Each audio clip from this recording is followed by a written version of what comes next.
PT Integra Indo Kabinet Tbk mencatat kinerja ekspor yang solid di kuartal 1 2025 dengan pertumbuhan 20,9% year on year. Pendapatan perusahaan mencapai 773,5 miliar rupiah, naik dari 636 miliar rupiah pada periode yang sama tahun lalu.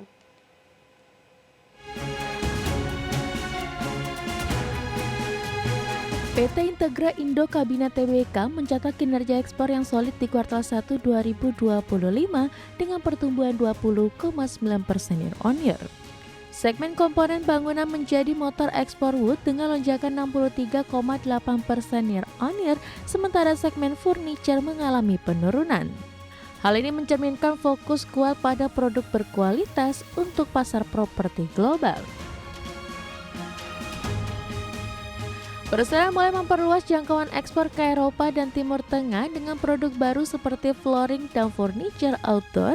Kerjasama dengan mitra strategis asal Eropa mendukung penetrasi pasar tersebut. Mulai Mei 2025, Wood telah berhasil mengirim flooring ke negara seperti Belanda dan Jerman. Selain itu, produk komponen kayu juga diekspor ke Jepang, Korea, Taiwan, dan India, menunjukkan diversifikasi pasar Asia, Eropa, Timur Tengah. Ekspor ke Amerika Serikat tetap mendominasi, menopang sekitar 99,4% dari penjualan ekspor wood, didorong tren pembangunan dan renovasi rumah di Amerika Serikat serta tren menguatnya dolar Amerika Serikat. Penguatan dolar Amerika Serikat terhadap rupiah memberikan keuntungan tambahan karena sebagian besar penjualan ekspor wood dalam denominasi dolar. Dengan bahan baku lokal, margin perusahaan turut terbantu. Perusahaan memperkenalkan produk baru, flooring dan furniture outdoor untuk mengurangi ketergantungan pada segmen komponen dan pasar Amerika Serikat saja. Ini bagian dari strategi diversifikasi untuk mengantisipasi tarif dan dinamika global. Berbagai sumber, IDX Channel.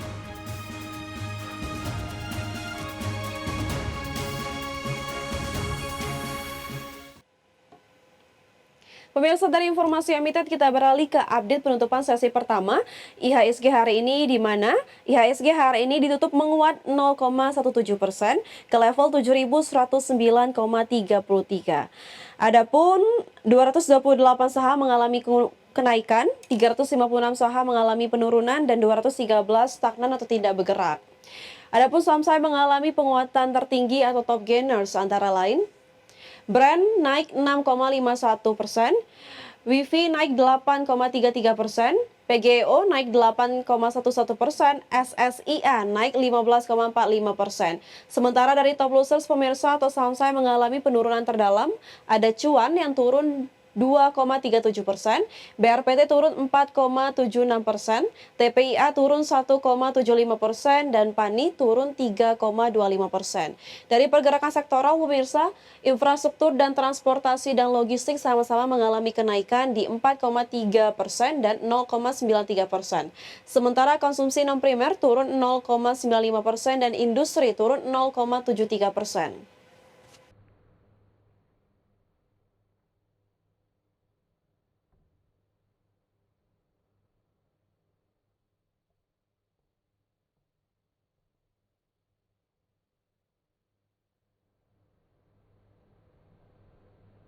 Pemirsa, PT Prodia Widya Husada Tbk resmi mengakuisisi 30% saham Prostem, perusahaan pionir terapi sel punca di Indonesia.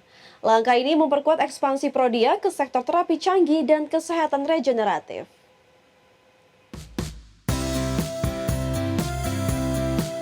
Prodia merampungkan akuisisi 30% saham PT Prodia Stem Cell Indonesia atau Prostem pada 30 Juni 2025. Transaksi senilai 33 miliar rupiah ini membuka peluang besar bagi PRDA untuk masuk lebih dalam ke bidang terapi regeneratif berbasis sel punca. Menurut Direktur Utama Prodia, Dewi Mulyati, kolaborasi ini mempertegas posisi Prodia sebagai pelaku utama integrated medicine di tanah air. Akuisisi saham ini diambil alih dari PT Prodia Utama, pemegang saham mayoritas sebelumnya. Prostem sendiri memiliki basis pelanggan dan daya saing teknologi yang terus tumbuh dengan potensi kontribusi laba mencapai 10,6 miliar rupiah pada 2030 mendatang. Mulai tahun depan, PRDA mulai mengantongi kontribusi laba bersih dari investasi ini senilai 2,3 miliar. Adapun, terapi sel punka dianggap sebagai simbol kemandirian bangsa di sektor kesehatan. Direktur Prostem Cynthia Retna Sartika menekankan pentingnya regulasi dan standarisasi layanan untuk memastikan keamanan dan efektivitas terapi.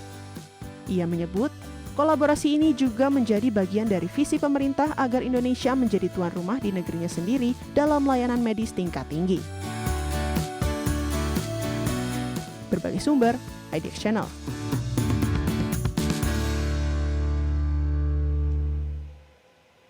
Selama periode libur sekolah awal 2025, jumlah pengunjung toko Aces meningkat drastis. Laporan kuartal 1 menunjukkan pertumbuhan penjualan sebesar 7,2% year on year menjadi 2,14 triliun rupiah. Selain itu, jaringan toko dan promosi tematik terbukti efektif menarik konsumen lokal.